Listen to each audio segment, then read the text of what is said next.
Zdravím lidi a vítejte na mém kanále, kde se nepřirozeně nasedu nad něčím, na čím ostatní lidi jenom mávli rukou.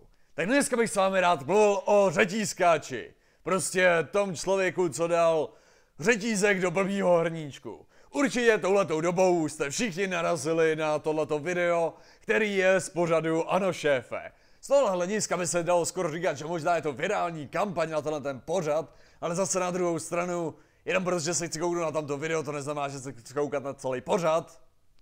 Pro ty, co neví, tak řeknu, o co šlo. Podle všeho při natáčení pořadu Ano šéfe, snad se to tak jmenuje, to je to s Polreichem, snad se tak jmenuje, jeden z těch účastníků, který evidentně jako tam slouží jako nějaký učenci jeho, já se nekoukám na televizi, sorry, tak se ozval, že bude muset najednou rychle odejít. Tak se samozřejmě Polreich zeptal, proč musí odejít. Ty vole, já fakt doufám, že se tak jmenuje, protože jestli ne, tak tohleto video bude hodně trapný. No a on mu po trochu páčení vysvětlil, že musí jít na policii, protože podle všeho ukradl babičce řetízek a dal ho do zastavárny či co a šel si koupit sešity do školy a ne drogy nebo automaty nebo něco takového.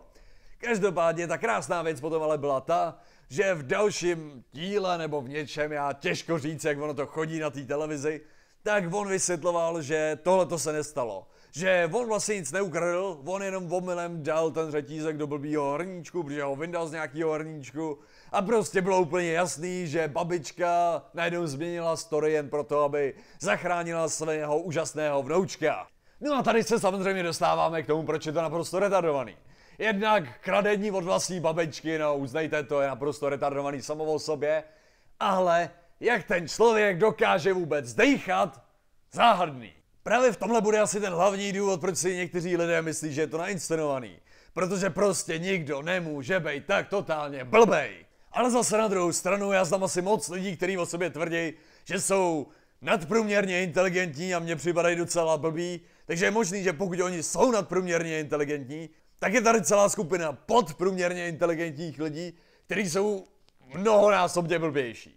Ale tohle je ta nádhera. Takže tenhle ten debil se nejdřív něčemu přizná a potom změní celou story na základě toho, že evidentně jeho babička změnila celou story. Což znamená, že je to člověk natolik blbej, který ho ani nenapadne, že by mohl ze začátku lhát.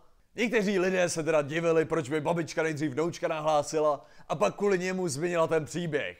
A tady pravděpodobně půjde o to, že babička si ani neuvědomila, že nahlašuje vnoučka, jenom když to říkala policajtům, který asi přivolala, tak těm policajtům rychle došlo, koho mají kontaktovat, kdo to asi ukradl. A když babičce došlo, že to ukradl on, no tak se ho snažila krejt, což je od ní fakt milý. A další totálně retardovaná věc v celém tomhletom příběhu. Ovšem ta krásná věc je ta, že když vznikne něco takového totálně naprosto retardovaného, tak lidi si z toho dělají prdel.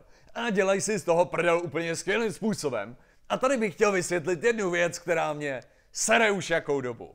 Ta věc je ta, že lidi špatně používají slovo meme. Za prvý tomu říkají meme, což kdyby to bylo v češtině, jak je to mem a ne meme, v angličtině se to vyslovuje meme. Druhá věc je ta, že lidi berou jako meme ten vzniklý obrázek. Oni si myslí, že vtipný obrázek je meme. Ne, vtipný obrázek je vtipný obrázek. Meme je ta hlavní idea nad těma vtipnýma obrázkama. Protože meme je ve své podstatě věc, která se kopíruje a mění. Takže tahle ta situace kolem něho vznikla, to je meme. To, co známe o tom, ty části té konverzace, to, jak debilní on je, v jeho obličej, všechny tyhle ty věci jsou ve své podstatě ten meme. Vtipné obrázky a texty, které z toho vznikají, meme nejsou, oni jenom vznikají z mému. Do píči, tohle není tak těžký. Ale OK, tohle bylo vlastně všechno, co jsem k tomuhle chtěl říct. On je to docela jednoduchý téma a na tomhle jsem spíš chtěl demonstrovat, co je to meme a proto o tom mluvím. Do komentářů mi můžete dát vaše názory, ty nejlepší, nejkrásnější a nejvíc memový budou na konci příštího videa. Zároveň mě můžete sledovat na Facebooku a na Instagramu, tady jsou moje další videa, koukněte na vědecký kladivo, zatím se mějte a čau.